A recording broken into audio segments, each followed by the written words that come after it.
Hello everyone, how are you?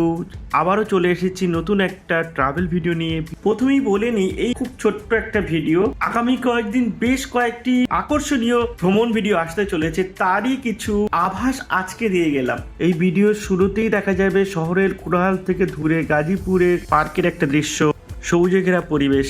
তারপরে চলে যাও বাংলাদেশের বিভিন্ন অঞ্চলের প্রাকৃতিক পরিবেশ, সবুজ মাঠ, নদী, পাহাড় আর গ্রাম বাংলার স্নিগ্ধ দৃশ্য।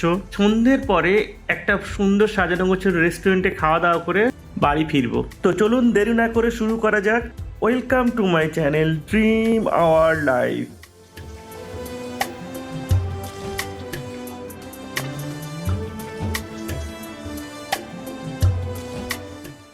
Let's start another travel video with your host. এই পার্কটিতে যাওয়ার জন্য প্রথমে আপনাদের গাজীপুর থেকে আসতে হবে আপনাদের বাগের বাজার, অথবা ঢাকা থেকেও সরাসরি আপনি বাগের বাজারে এসে নামতে পারেন। বাগের বাজার থেকে সাফারি পার্ক মাত্র 4 কিলোমিটার, ওই 20 মিনিট মতো টাইম লাগতে পারে। তো দেখতেই পাচ্ছেন আমরা সাফারি পার্কে পৌঁছে গেলাম। এইখানে রাস্তায় বিভিন্ন আঁকাঝোঁকা আছে। এই ভিডিওর মাধ্যমে আপনাদের সামনে তুলে ধরার চেষ্টা করেছি বাংলাদেশের এক অনন্য রূপ, প্রকৃতি, বিনোদন আর সুস্বাদু খাবারের সমন্বয়ে গড়ে ওঠা এক মনোমুগ্ধকর ভ্রমণ অভিজ্ঞতা। ভিডিওর শুরুতেই দেখা যায় বাংলাদেশ গাজীপুর পার্কের সবুজে ঘেরা পরিবেশ। শহরের কোলাহল থেকে দূরে গাজীপুরে এই পার্ক যেন প্রকৃতির এক শান্ত আশ্রয়স্থল। চারিদিকে ছড়িয়ে থাকা গাছপালা, খোলা আকাশ, পাখির কলকাকলি মনকে এক অন্যরকম প্রশান্তি দেয়। পরিবার, বন্ধু কিংবা প্রিয়জনদের সঙ্গে সময় কাটানোর জন্য গাজীপুর পার্ক নিঃসন্দেহে একটি দারুণ জায়গা। একেবারে আমরা সাফারি পার্কের সামনে দাঁড়িয়ে আছি, দূরে দেখতে পাচ্ছেন সাফারি পার্ক কিন্তু বন্ধ আছে। যাই হোক, আমরা আশেপাশে কিছুটা ঘুরে নেবো। এখানে ছোট্ট বাচ্চাকে হাত ধরে নিয়ে আমি পার্কের কাছাকাছি নিয়ে গেলাম। ওই রেলিং এর ফাঁক দিয়ে যতটা দেখা যায় সেটা আমরা দেখার চেষ্টা করছিলাম। তারপরে আশেপাশে কিছু স্ট্যাচু করা আছে, বিভিন্ন রকম ছোট্ট একটা জলাশয়ের মতো আছে, সেখানটা আমরা দেখছিলাম কি আছে না আছে। সম্ভবত এখানে একটা ডাস্টবিন টাইপের করা আছে, একটা স্ট্যাচু আছে। তারপরে দেখলাম একটা হাতি সুর উঁচু করে দাঁড়িয়ে আছে। তারপরে কাঠের গুড়ির স্ট্রাকচারের উপরে সাফারি পার্কের সাইনবোর্ডে টাঙানো আছে। সেগুলো বিভিন্ন গাছপালা দিয়ে সাজানো। এই পার্কটা সত্যিই ভালো লাগছে, প্রাকৃতিক অপার সৌন্দর্য এই পার্কের মধ্যে দেখা যায়। তো এখানে বেশ গরমের মধ্যে বৃষ্টি হয়েছিল একদিন, তাই একদম ফ্রেশ লাগছে প্রকৃতিটা, দেখে ভালো লাগছিল। এই রেলিং এর মধ্যে দিয়ে যাতায়াত করতে হয় টিকিট কেটে। তো ওই বাঁদিকে দেখতে পাচ্ছি টিকিট কাউন্টার, যদিও বন্ধ আছে। আমরা এখান থেকেই দেখার চেষ্টা করছি। তো এখান থেকে আমরা দেখি ডান দিকে কি আছে। এতক্ষণ বাঁ দিকটা দেখছিলাম, এবারে ডান দিকে কি আছে দেখবো। বেশ কিছু ছেলেরা এখানে এসে আড্ডা মারছিল। তারপর একটা ছোট্ট বাচ্চা গুটি গুটি পায়ে হেঁটে চললো। আর বাচ্চাদের সঙ্গে এরকম খেলা করতে আমাদের সবসময় ভালো লাগে। কি মজা করে হাঁটছে দেখুন, আবার কান্নাকাটি করছিল মনে হয়। যাই হোক, বাচ্চাদের এরকম খোলামেলা ঘুরতে সব ভালোই লাগে, দেখতেও ভালো লাগে এগুলো।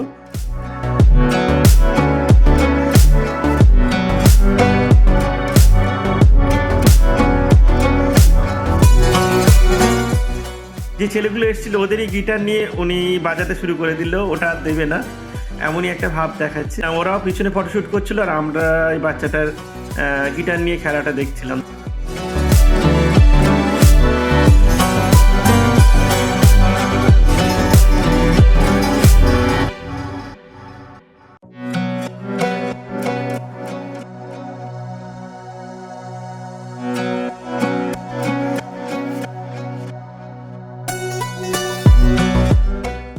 এখান থেকে বেশ কিছুক্ষণ কোয়ালিটি টাইম স্পেন্ড করে আমরা আবার বেরিয়ে যাব অন্য ডেস্টিনিতে, যেখানে একটু খাওয়া দাওয়া করবো একটা রেস্টুরেন্টে। তো আশপাশে আরো অনেক কিছু দেখার ছিল, সেগুলো দেখছিলাম। ডান দিকে একটা হাতি সুর দিয়ে, বাঁ দিকে একটা হাতি এবং ডান দিকে একটা হাতি স্ট্যাচু আছে। তো আরো কিছু দেখলাম, লোকাল ছেলেপুলেরা এসে এখানে হাজির হচ্ছিল।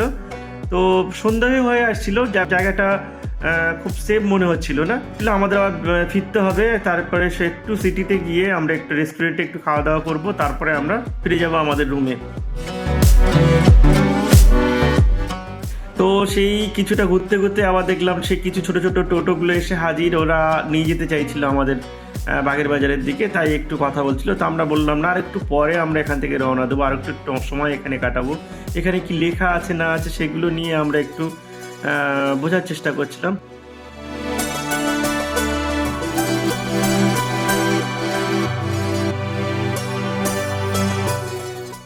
পিচ্চিটা আবারও ছুটে এলাম আমার কাছে। তো দেখছিলাম আমি কি করি না করি।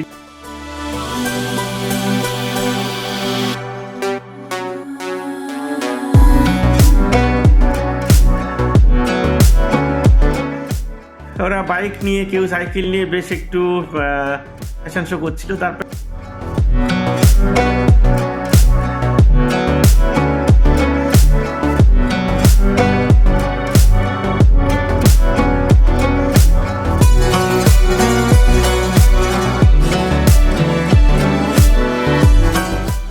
এই মোটামুটি আমাদের গাজীপুরে আমরা আবার বাড়ি ফেরার জন্য রওনা দিলাম। আমরা এখান থেকে রওনা দেবো আবার একটু সিটির দিকে।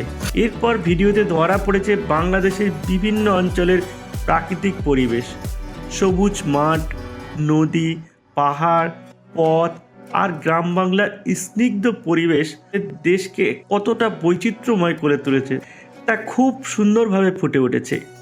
এই রূপ দেখলে যে কোনো কারো মন ভরে যায়। ব্যস্ত জীবনের মাঝে এমন দৃশ্য কিছু সময়ের জন্য হলেও মানুষকে স্বস্তি দেয় এবং প্রকৃতির সঙ্গে নতুন করে সংযোগ স্থাপন করতে সাহায্য করে। ভিডিওর একটি বড় অংশ জুড়ে রয়েছে চা বাগান, অপার সৌন্দর্য, সারি সারি চা গাছ, দূরে ছড়িয়ে থাকা সবুজ পাহাড় আর হালকা কুয়াশার আবরণ। সব মিলিয়ে চা বাগানের দৃশ্য যেন এক জীবন্ত ছবি। বাতাসে ভেসে আসা কাঁচা পাতা গন্ধের মন করে তোলে আরো সতেজ। সন্ধ্যের পরে ফাইনালি পৌঁছে গেলাম গাজীপুরে পুষ্পাধাম। সাজানো গোছানো রেস্টুরেন্টে খাওয়া দাওয়া, মনোরম অভিজ্ঞতা, পরিপাটি পরিবেশ, সুন্দর ইন্টেরিয়র, দেশীয় ও আধুনিক খাবারের নানান আইটেম একসঙ্গে উপভোগ করার সুযোগ। ডিনার করে রেস্ট নেব। পরবর্তী ভিডিওটা আরো আকর্ষণীয় হতে চলেছে। আপনারা দেখতে পাবেন দারুণ সুন্দর সব ভিডিও। তার কিছু গ্লিমস আপনারা এখানে দেখবেন। জায়গাটা দেখলে অবশ্যই ভিডিওতে কমেন্ট করবেন কোথায় যেতে পারি আগামীকাল। সবশেষে বলা যায় এই ভিডিওটি শুধুমাত্র ভ্রমণ ভিডিও নয়, বরং এটি বাংলাদেশের সৌন্দর্য, সংস্কৃতি এবং আতিথেয়তার একটি সুন্দর প্রতিচ্ছবি। যাই হোক, এই ভিডিওটা লেন্দি করব না। এই পর্যন্ত যদি ভিডিওটা দেখে থাকেন, আশা করি ভালো লাগছে। তাহলে একটা কমেন্ট এবং চ্যানেলটি সাবস্ক্রাইব করে আমাদের সঙ্গে থাকুন। লাইক করে দেবেন, আর বেশি ভালো লাগলে শেয়ার করে দেবেন, আর ভালো না লাগলে অবশ্যই কমেন্ট করে জানাবেন। তাহলে আমরা নেক্সট ভিডিওতে চেষ্টা করব আরও বেশি ইমপ্রুভ করার। আর আপনারা কী ধরনের ভিডিও চাইছে অবশ্যই কমেন্ট করে জানাবেন। সামনে আরও সুন্দর সুন্দর ভিডিও নিয়ে আবারও ফিরে আসবো। So stay tuned, tata, take care, bye bye, be positive vibe from K town.